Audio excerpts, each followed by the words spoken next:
Hey everybody, happy Monday. It's February 1st. How's it going?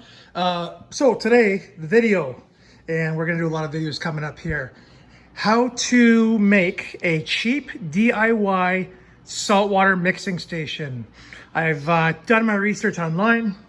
I've seen what works, and I'll show you guys what I've come up with. So, the Brute Rubbermaid can, it's $60 with tax here in Canada at Home Depot.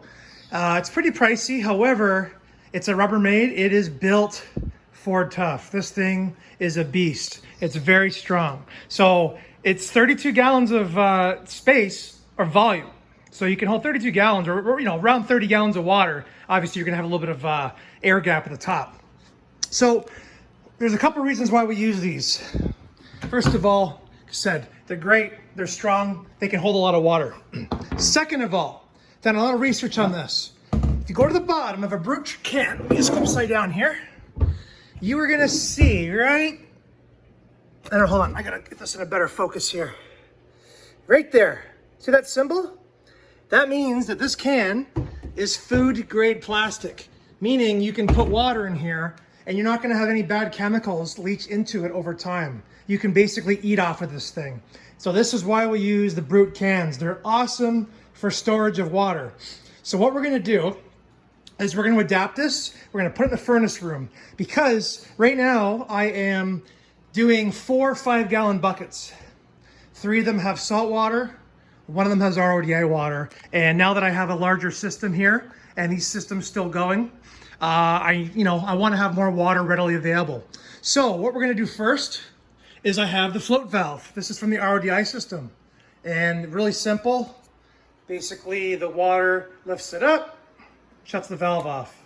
It's a 3/8 thread, roughly 3/8. So we have a 1/2 inch saw or drill bit.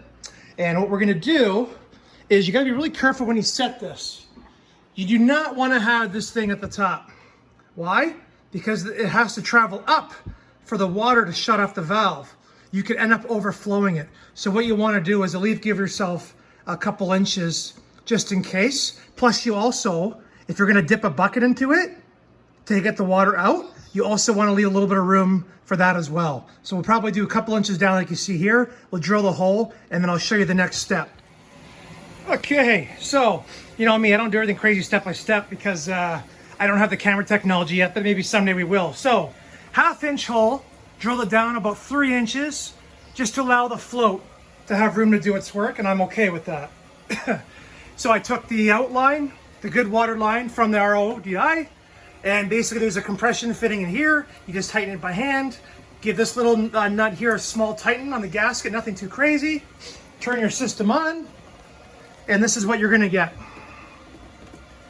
That's it. That's 90 gallons per day if this thing's working at its best. So water's coming out. Now, of course, as you can see, I'm gonna have to do some filtration upgrades soon, not a big deal. But anyway, guys, and then you do this, oops. Water level comes up, shuts her off, just in case you forget. That's all it's for. I still wouldn't trust it to go to work all day, but hey, at nighttime when you're home, sure. So we're gonna fill this bad boy up, and I'm gonna show you what else I'm gonna do to help make this an even better setup. Okay, take 3, part 2. My camera ran out of storage, so it cut me off. Anyway, there's the old buckets, sick of them, sick of taking them from this room where I do the water, and I take them to my bird room where it's warm. I'm not doing that anymore. I'm keeping 1 bucket for RODI, which I might leave in that room just to keep it warm. That's it. So if you have some other stuff lying around, this is where you can take advantage of this. So what I did was I took down a little 10-gallon frag tank on the weekend. I had some parts left. So I have a 50-watt Aqueon heater. Not sufficient enough for this whole thing, but I turned it down to 75 degrees, and hopefully that'll help for now. When my quarantine tank is finished, I will have a 150-watt Eheim Jagger. That will be perfect for this tank. So this is just to get the water a little bit warmer because the water coming out of my well is like 45, 50 degrees. It's really cold. So I do not want to take fresh water if I have it, if I need it in an emergency, and put it in my tanks and shock everything. So a little heater going on in there for now. It's suction cup to the bottom. Also I have, let me get out of the light here, stock Fluval 13.5 return pump right there. So I bought a new CJ for my system I have now. This guy, I use it just for mixing. And it works good. I mean, it's not crazy powerful. It's only 150 gallons an hour. But for this situation, it works. And we'll call it a freebie, even though it wasn't free. But it wasn't like I had to go to the store and buy another pump to do this. And the third and final thing I've got is I have a spare Fluval little wave. It's not a wave maker. It's just a little pump, as you can see. Suction cups to the bucket really well. So it's about midway up the bucket. When we start getting more water in here and we start adding salt, I'm going to turn that pump on, and that's going to help mix the salt before it makes its way to the bottom, so we don't clog up everything and we get a good mix. So this is going to work pretty good. So the bucket was 60 bucks Canadian. The float valve came with the RDI system. That system was $400 plus tax and shipping. The Fluval little filter or pump there was 40 bucks at PetSmart. Believe it or not, this Aqueon heater, they are brutal. Back in the day when I needed a heater, COVID was so crazy, you couldn't find anything. All I could get was this Aqueon. It was 50 bucks. Whereas I can get an Eheim Jagger 50 water for 35 bucks. So what a ripoff. But I have one.